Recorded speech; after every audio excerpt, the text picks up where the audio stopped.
Today's epistle reading comes from Galatians chapter 4. When the fullness of time had come, God sent forth his Son, born of women, born under the law, to redeem those who were under the law, so that we might receive adoption as sons. And because you are sons, God has sent the Spirit of his sons into our hearts, crying, Abba, Father. So you are no longer a slave, but a son, and if a son, then an heir through God. This is the word of the Lord. Thanks be to God.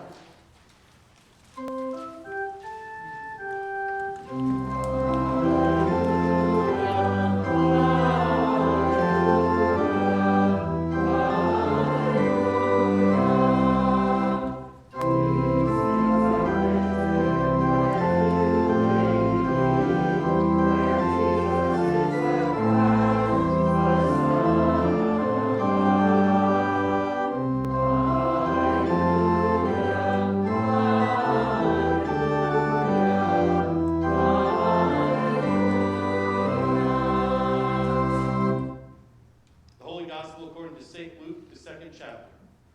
Glory to you, O Lord. When the time came for their purification according to the law of Moses, Mary and Joseph brought Jesus up to Jerusalem to present him to the Lord, as it is written in the law of the Lord. Every male who first opens the womb shall be called holy to the Lord, and to offer a sacrifice according to what is said in the law of the Lord, a pair of turtle doves or 2 young pigeons. Now there was a man in Jerusalem whose name was Simeon. And this man was righteous and devout, waiting for the consolation of Israel, and the Holy Spirit was upon him. And it had been revealed to him by the Holy Spirit that he would not see death before he had seen the Lord's Christ. And he came in the Spirit into the temple. And when the parents brought in the child Jesus to do for him according to the custom of the law, he took him up in his arms and blessed God and said, Lord, now you are letting your servant depart in peace according to your word.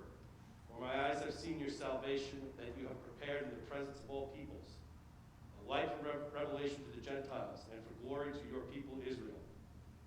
And his father and his mother marveled at what was said about him.